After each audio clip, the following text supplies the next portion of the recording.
Saya pun terbang lagi dari Kuala Lumpur ke Rabat, turunnya di airport Casablanca. Ibu kotanya namanya Casablanca. Casa artinya rumah, Blanca artinya putih. Casablanca rumah putih. Bahasa Arabnya Ad-Darul Bayda. Turun pesawat Darul Bayda. Mau beli tiket kereta api ke Rabat, karena Darul Hadis tempat saya belajar di Rabat. Begitu mau beli tiket kereta api, rupanya orang di sana tidak pakai bahasa Inggris. Itu ketemu, dia nanya, Safabiang, kaifa haluk? Kita cuman yes. Berapa tiket? Sengkong 50 dirham, mata uangnya dirham. Akhirnya saya masuk ke Darul Hadis. Sekarang Kiai Haji Dr. Ahmad Faiz LCMA sedang berada di tempat saya belajar dulu di Darul Hadis. Darul Hadis bagus, cantik, alamnya indah, di tepi laut Samudra Atlantik, di gunungnya ada salju, musimnya 4, ada musim rabi, musim bunga, ada musim kharif, musim gugur, ada musim syita, musim dingin, ada musim saif, musim panas. Cantik dan indah. Mereka nanya ke saya, di tempat kami ada rihlatas syita'i was saif, ada rabi dan kharif. Di kampung kamu berapa musim? Saya bilang banyak. Ada musim durian, ada musim rambutan, ada musim pilkada. Saya bilang, alhamdulillah.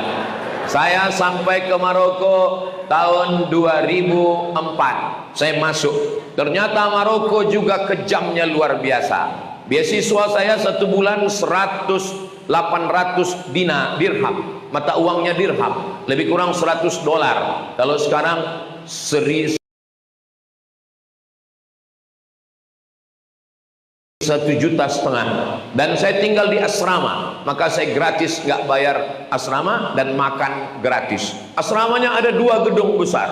Gedung sebelah kanan itu orang-orang putih semua, Indonesia, Malaysia, lalu kemudian yang ada dari negara-negara Arab. Lalu kemudian yang kiri ini dari Afrika, Burkina Faso, Nigeria, Mauritania. Saya tinggal milih di asrama sekamar dengan orang Afrika. Kenapa saya bersama mereka? Karena orang Afrika ini pengalaman saya orangnya lebih baik, komunikasinya nggak sombong, dan di tengah mereka saya terasa lebih putih. Nah, jadi saya satu asrama. Saya pernah satu asrama dengan orang Mauritania. Saya pernah satu asrama, satu kamar dengan orang Madagaskar, orang Kristen. Saya pernah satu kamar dengan orang orang Guinea. Setelah satu kamar dengan orang Guinea, Muslim. Dia tanya, where are you come from? Dia bahasa Inggris. Saya bilang Indonesia. Oh, dia bilang in all of the world, di dunia ini semuanya 4 Guineas. Di dunia ini ada 4 Guinea, dan 1 Guinea ada di kampung kamu. Saya kaget. Dia bilang ada 4 Guinea di dunia. Negara saya Guinea, satu lagi Guinea Bissau, satu lagi Guinea Conakry, dan satu lagi adalah di kampung kamu. Apa namanya? Papua New Guinea. Ternyata saudara kita Papua itu masih suku dengan mereka yang ada di Guinea. Dia baik sekali. Pagi-pagi dia tawarkan saya sarapan. Dia ambil roti, dia belah, dia ambil sarden 1 kaleng, dia masukkan, dia pencet, langsung dia baca, Allahumma barik lana fima rozaqtana wa qina adzabannar. Saya coba, enggak masuk. Kita masih perlu oseng-oseng, sambal terasi, pakai tahu tempe. Memang masalah makanan ini. Saya tinggal di asrama, orang Maroko semuanya makan gandum. Saya tetap beli beras.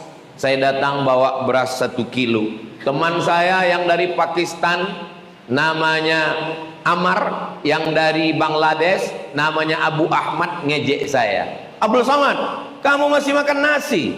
Kami di Maroko sudah nggak makan nasi lagi.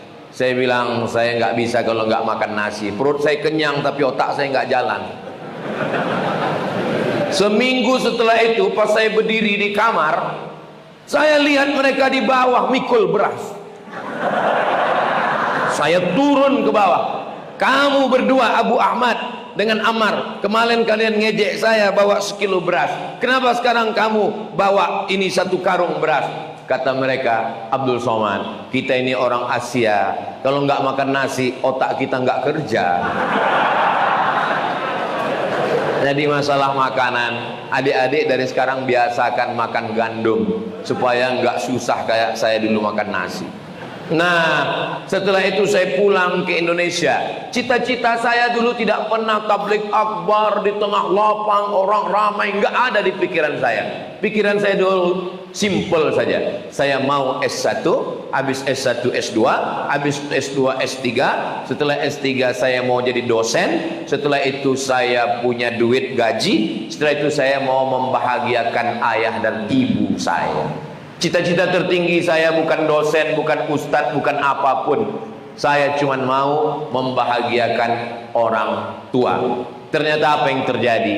Allah Subhanahu wa taala membuat hidup saya skenarionya luar biasa. Sama seperti judul lagu, Jatuh Bangun Aku Mengejarmu.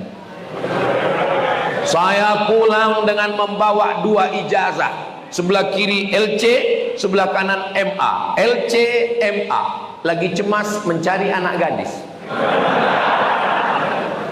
Enggak ada satupun orang yang mau memberikan anaknya ke saya, karena dia takut anaknya enggak makan.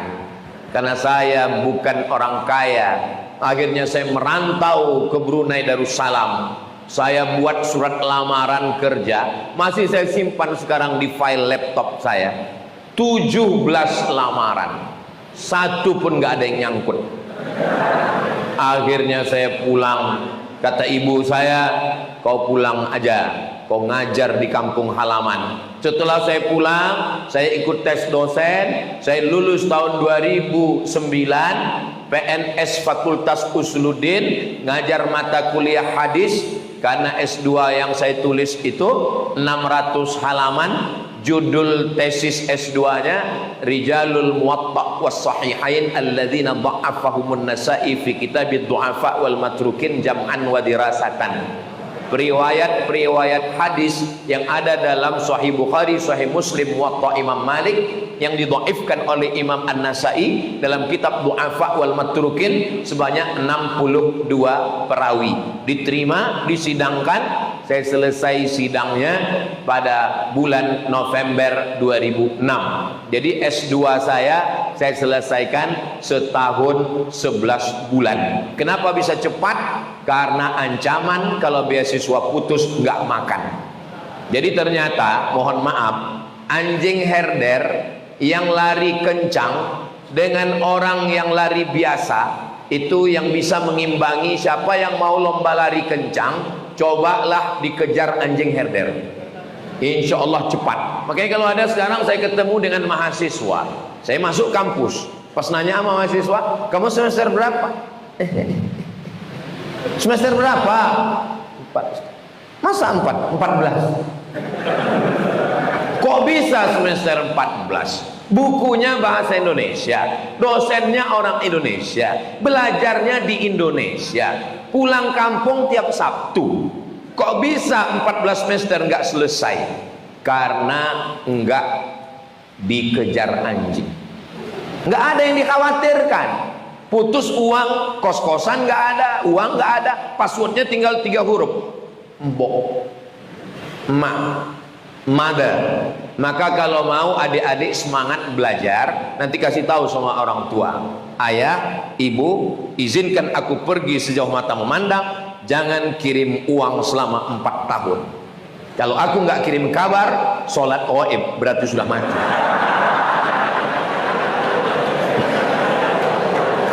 Saya nggak suka dengan anak-anak muda karena menerima uang dari orang tua, gaya-gayaan di kampus, bawa motor, knalpotnya disunat, bunyi knalpotnya beb beb beb beb beb beb. Setiap ketemu sama mahasiswa, beb.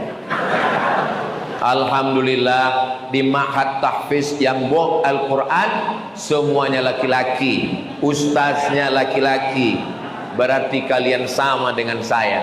Saya 4 tahun di Mesir, gak pernah pacaran, gak pernah kenal sama perempuan. Kenapa? Karena mahasiswa Indonesia cuma 2.474 orang. Laki-lakinya perempuan cuma 300 orang. Persaingan ketat. Saya termasuk yang tereliminasi. Adik-adikku sekalian, kalian jangan berkecil hati. Gak usah pikirkan omongan orang. Kalau kalian keluar nanti orang pasti akan nanya, sudah punya pacar belum? Belum. Hari gini gak punya pacar, apa kata dunia? Jangan hiraukan. Terus apa jawaban kami? U'izuka bi kalimatillahi tammati min kulli syaitanin wa hammah wa min kulli 'ainin lamah. Kalau dia terus ngejek juga, jawab lembut saja, bacakan pepatah. Anjing menggonggong, kafilah berlalu. Apa? Kau bilang aku anjing? Iya, kau anjing Ashabul Kahfi. Saudaraku yang dimuliakan Allah, adik-adik sekalian, kalian belajar aja yang serius. Ngapal Quran nggak bisa Ustaz. Kemarin kami pulang, kalian pulangnya cuman 10 hari Ramadan, 10 hari Syawal, 20 hari dalam setahun. Iya, tapi pas kemarin pulang bertamu ngelihat wajah dia.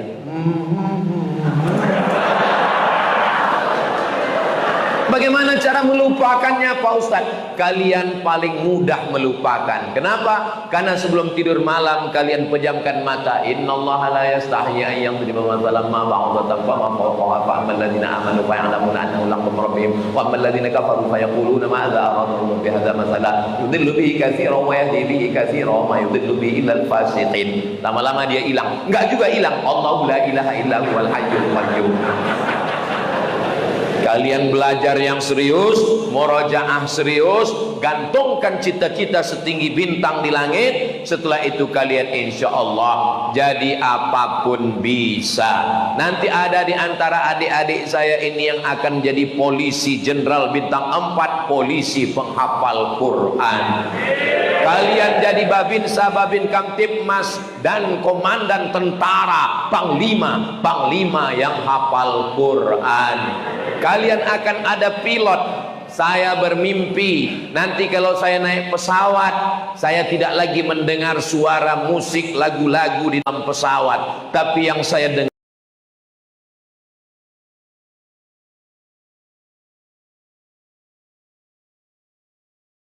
dengarkan adalah suara tarannum Al-Quran.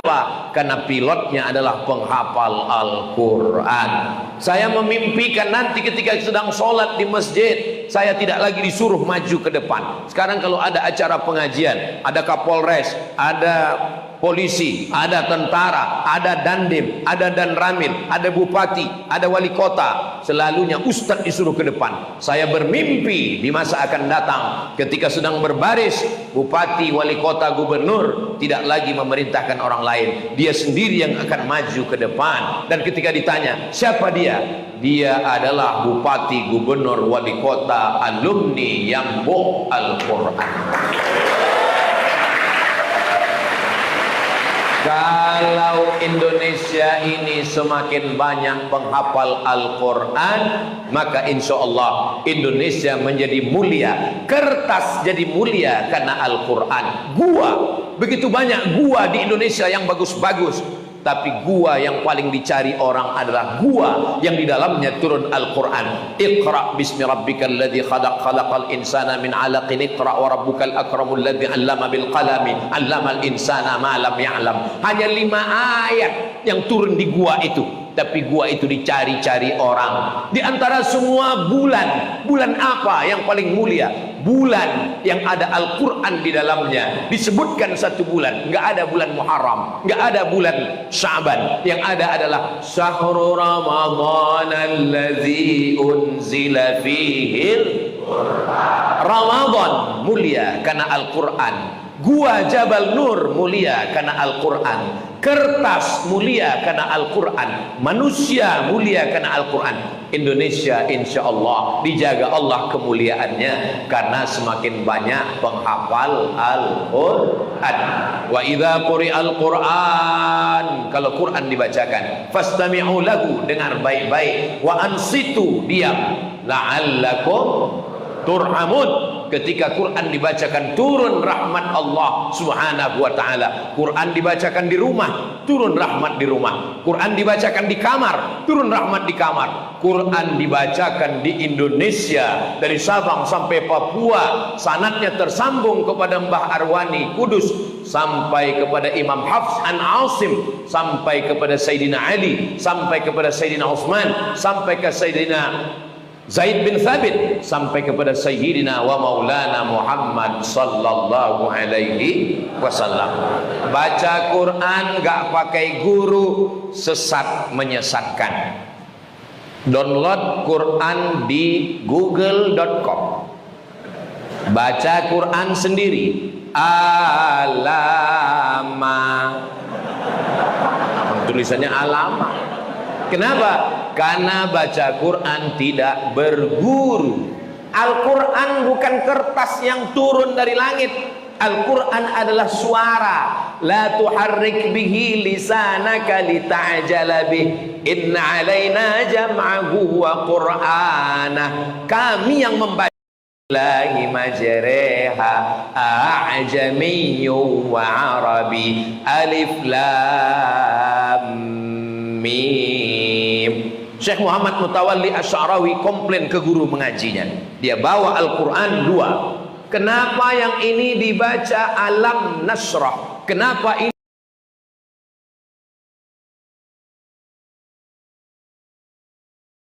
ini dibaca Alif Lam Mim? Tulisannya sama.